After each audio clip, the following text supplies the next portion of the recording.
Neza nshuti za Major Crypto, uno munsi noneho tugiye kureba icyo bita snapshot ya kabiri kuri to market. Abantu bayikoze n'abaguze golden market, snapshot ya kabiri yatangiye. Uko bimeze rero mugomba kuyiparticipa, mugomba kuyikora kandi ni ihame kugira ngo muzabone token zanyu. So ukuntu ibintu bimeze rero, murareba abaguze golden ticket ukuntu mugomba, urareba izo muzakira mu gihe mwayiparticipe. So urareba bari kuvuga ngo 0.5 of Intari token supply. Muri kumva ako kantu? Urareba barimo baravuga ati please you are announced that 0.5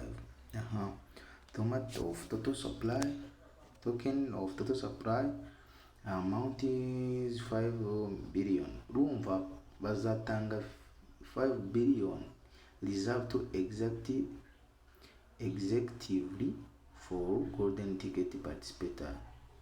Urumva zino billion eshanu bazazihereza abantu baparticipe muri golden ticket.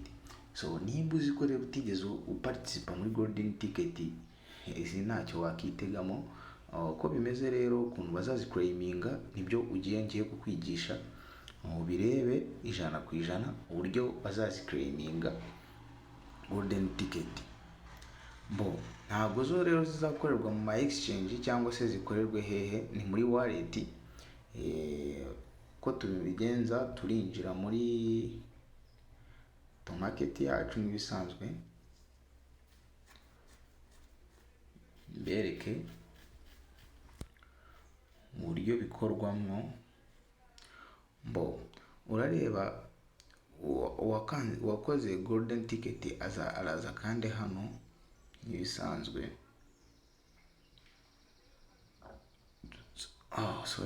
Uze ukande hano. Nimba utaranagakina kano gakino rwose ugomba kugakina. Ni buri munsi, ariko uno munsi tugiye kwereka uburyo noneho wanakopiya n'uburyo connecta uzaclaiminge izo token bazatanga. Nkuko babivuze uraza kubisobanukirwa turi kumwe.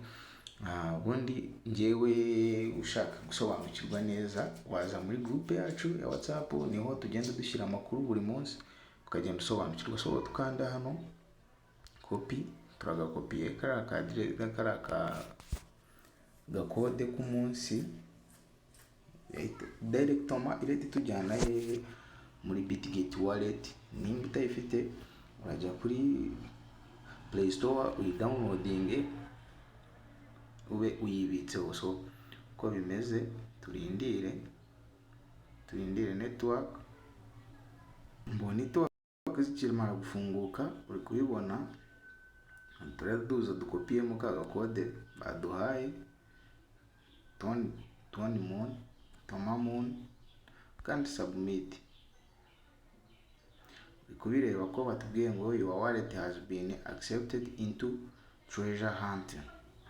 Aka kantu bakita treasure hunt. Urareba abantu baguze to market bazabahereza miliyari 7.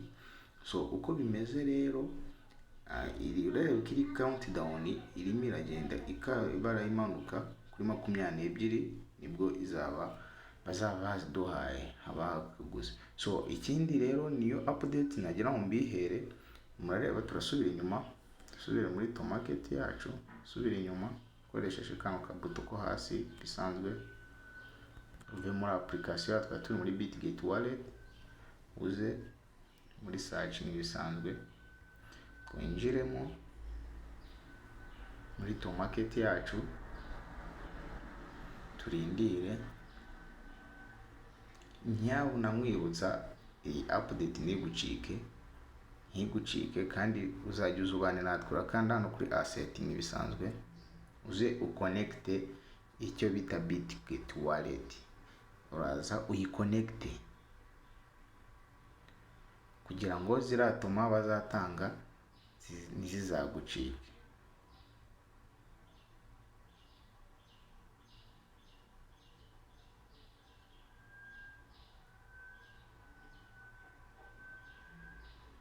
fungura iti kujyana, murareba ko n'undi iri verified.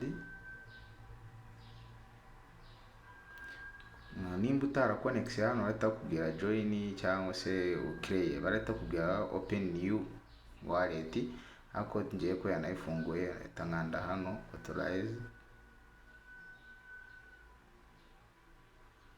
nkande confirm.